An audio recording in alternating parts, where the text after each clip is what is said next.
It's here. Welcome to the 31 Days of Fright horror movie project, year 9. I am the one and only MSJ, Max for short. It is October 24th, 2020, but I'm also going to be covering days 22 and 23 in this video due to the fact that I tried to upload a second video while I was at the cabin in the middle of the woods, but due to Wi-Fi and the mountains and the woods, it took forever just to get the first video up. So I'm like, you know what? I'll just wait until I get home, back in my basement, and I'll just do one big long video. And I know I might have covered a couple of these in previous years, but I just kind of want to talk about each one of them a little bit more personally. That's what I didn't get a chance to do in my previous reviews. I went back and watched them. I'm like, okay, so I'm like, you know what? This is probably what I should talk about this time. But anyways, and some of these will be for the first time. And starting with the new blood. But before I do, I need you to click subscribe, hit the bell to stay notified, hit the like and share buttons to help me get my videos out there to a much broader audience, as well as leave a comment down below. I want to hear what you have to say about this series. Which Friday the 13th film is your favorite, least favorite? Which one could have used a little bit more help? Which one could have used a little bit less of something, like maybe a little less humor or more humor, because I think Jason Lives has a little bit more darker humor in the movie, and so it's done differently. It makes it feel different than the others, and which I think Jason Lives is kind of a personal favorite of mine. But anyways, I want to hear which one is your personal favorite. So just leave a comment down below. So I'm going to get right into this because I have a lot to cover and just a lot to talk about in general. So first up is Friday the 13th, The New Blood. This is the one where Jason has his definitive look, in my opinion, where he's decomposing due to the events of the previous movie, where he's been underwater for quite some time, and he's kind of rotting, and he has maggots, and you can see his spine, and his clothes are a little bit more tattered, and just the makeup of Jason himself looks really good. And he goes up against this girl who has these telekinetic powers, and these two have like a little a shoving match, and it's just a really fun movie. And I think this one also was really truly affected by the MPAA in their kills, due to the fact that some of them are really dumbed down, to say the least, like the sleeping bag kill, and I think the one with he has this little garden tool with a saw on the end. I think that one gets kind of hacked to death as well, no pun intended. But just this one is good because this one is the first installment of the series where Kane Hodder shows up, and you can notice that there's a difference in Jason's. I mean, there's never been a truly bad looking Jason or an actor who had played Jason, but just some people have their preferences, and Kane Hodder is probably universally as the top person who has played Jason, because he's played them at least in 1, 2, 3, 4 installments. And he does have a way to kind of move, and he's a stuntman. I know there's been other stuntmans, and one was an ex-soldier, so they all kind of have personalities to the person who's playing them. And then I liked about this chunk of films where Kane Hodder's playing him, it seems consistent. That's what I think is really good about these next 4 films, is that the feel of Jason is consistent, because you get few Jasons that are running, who kind of walk, and who does different things, which I love, because each Jason makes it stand out, and that's also what makes the series done really well is too. It's each Jason just is different, and even though Kane has the record of holding who played Voorhees the most, but it's just like I mentioned, it's a little bit more consistent in these due to how he moves and how he kills and stuff like that. And that starts here with the new blood, and this is a fun movie. It just in general, and so moving on to Jason Takes Manhattan. I enjoy this movie. I don't care. I know this one. I think maybe technically the weakest of them all, but I think it's the funnest of them all because it's Jason on a boat. He's out of his element. Um, he is just running amok on this little school trip, killing people left and right, and the kills aren't too bad. The ending sequence where he's finally in Manhattan, there's a shot where Jason's standing there, and you like the camera pans around, and you see Times Square around him. And I think I read an interview or watched an interview where it's like this is perfect to kind of see what New York in the '80s looked like, and it's like it's really that's what horror movies do. I think it was like the In Search of Darkness documentary. I think where they talk about how horror films really do a really good job of kind of capturing the '80s in like different areas of stuff, and like that's what this one does. It captures New York in the '80s perfectly, and you kind of see the Times Square, and like you get to just see how grimy it was and how far it's come in being like what it is today and stuff like that. So it's like it's fun. Like this is a good movie just to kind of look back and see what New York looked like in that time. So I think that I also read that in something else, like capturing New York in a certain time period. I can't remember what they were talking about. That bugs me now. So, but anyway, and that also helped kind of capture, like I mentioned, and Jason once again looks pretty decent in this movie, and like just you can't beat Kane Hodder as Jason. I mentioned that again. Now, Jason Goes to Hell.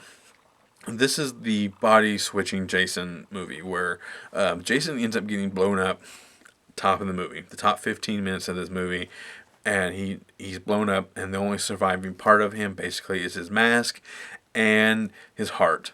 And then I cannot remember for the life of me what causes the doctor to take a giant bite of his heart, and then that's kind of where the movie kind of takes place, where Jason's soul is kind of body hopping, and then you get this like Jason Voorhees hunter, and you have to like he's trying to track down the last living relative of the Voorhees bloodline to kill her, and it's like that, but you only see Jason in like the very beginning and the very end, and then some instances where he's like in the mirror or something like that.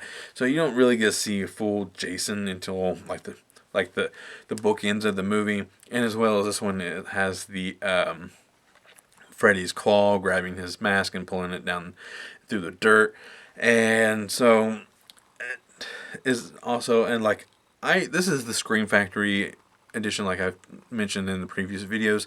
This is the one I had to actually request to get a replacement disc due to the fact that the uncut version isn't truly uncut due to like it's missing a very quick scene, but I want that quick scene back because it these movies are so particularly manhandled by the MPAA, and being able to get like the gore and like the proper versions of the kills reinstated, you only get them in deleted scenes, or just by pure luck they were taken care of, the negative and stuff.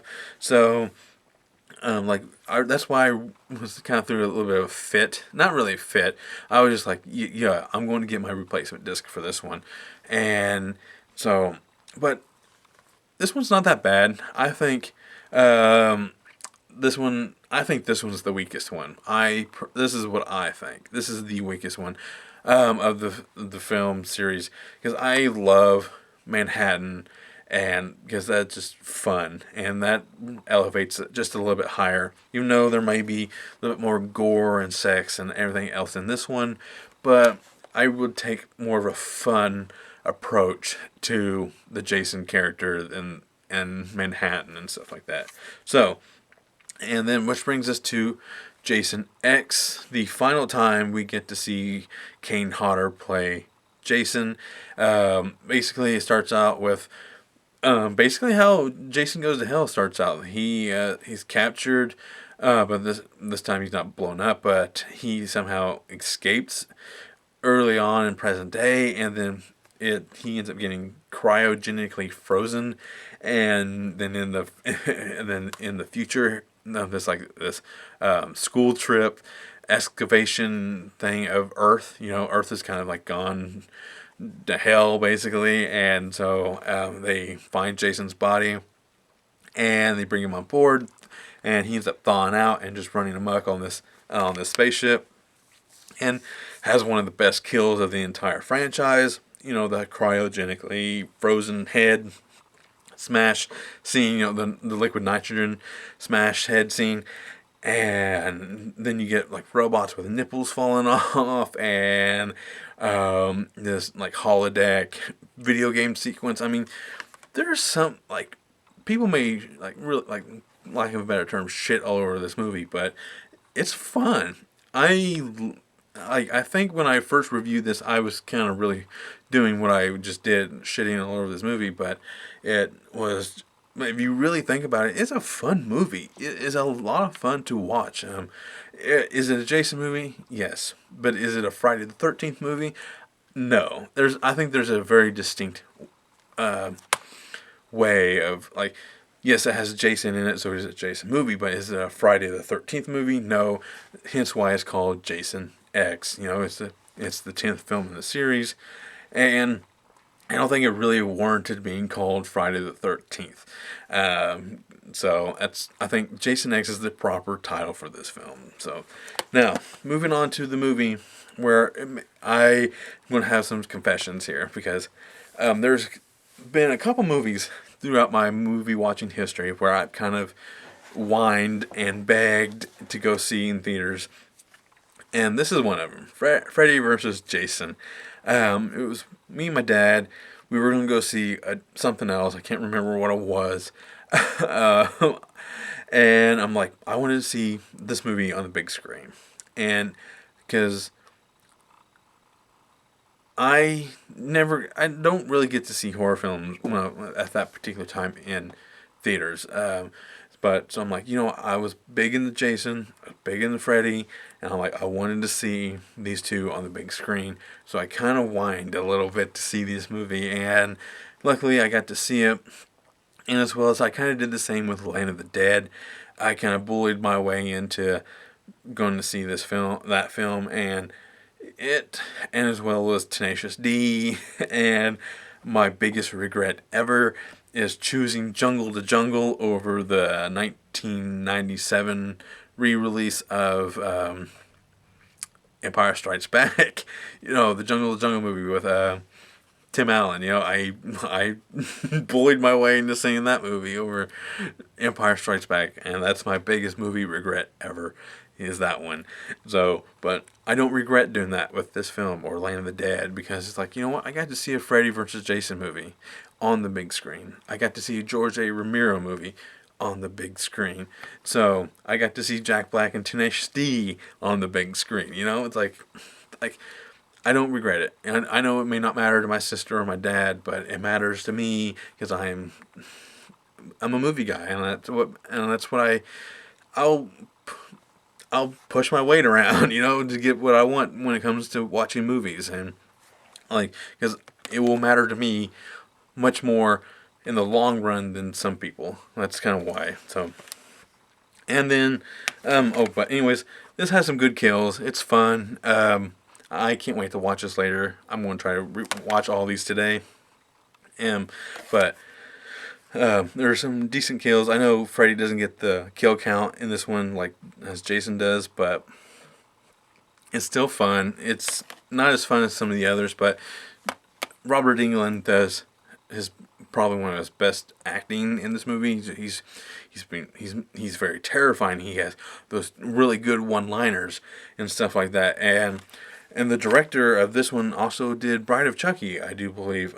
Ronnie Yu, yeah, he also did. So you can tell the humor. That's kind of from Bride of Chucky in this one, and so it's just, you can tell. And then, which brings me to Friday the 13th, which once again I may look bad in the end, but I kind of bullied my way into seeing this movie too.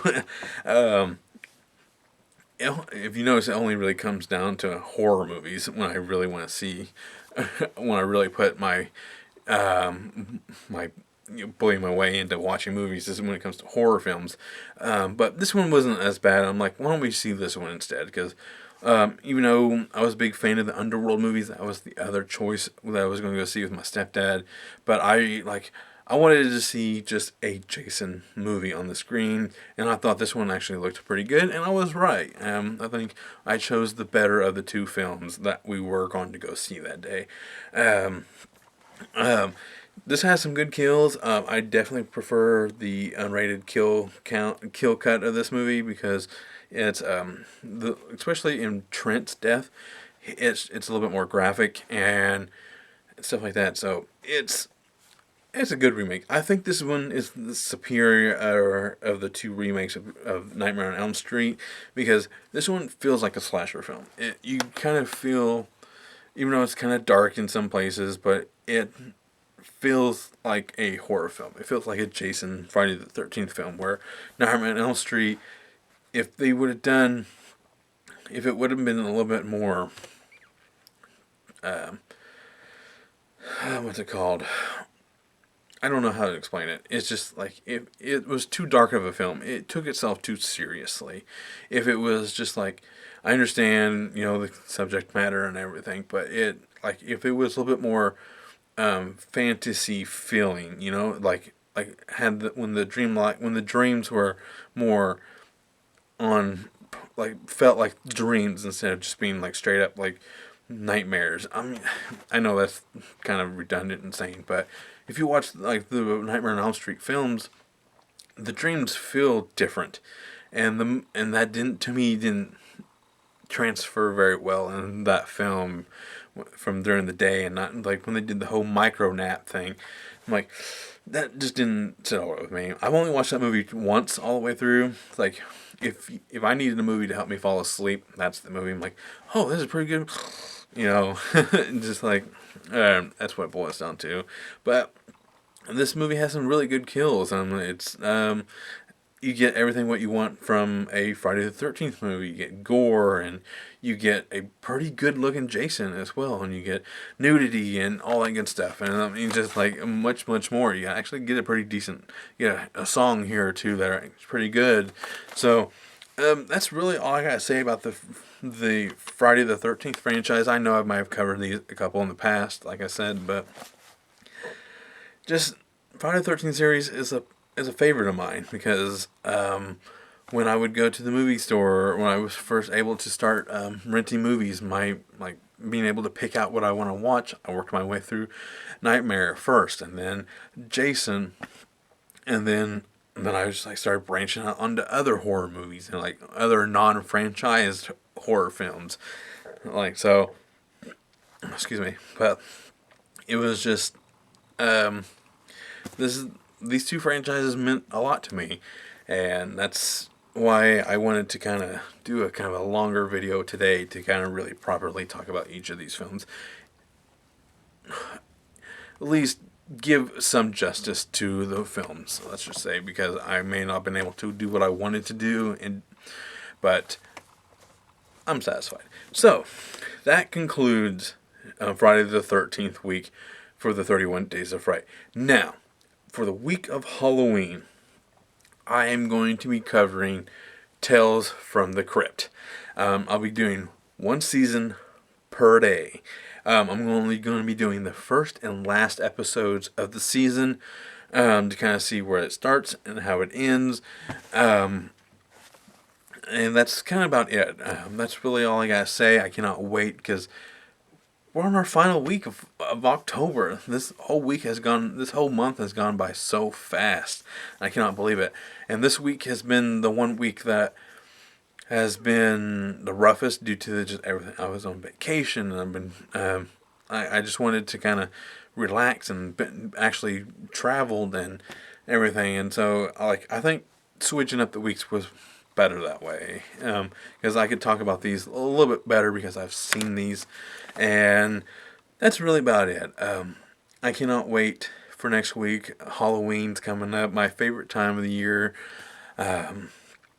It's going to be fun. I hopefully will stick to a better schedule, and hopefully I will do day by day. Now I have to go catch up on everybody else's 31 Days of Fright videos, or 31 Days of Halloween, or whatever videos, especially the 13th Wolfman's. I'm sorry, I have not been able to watch your videos. I've just everything going on.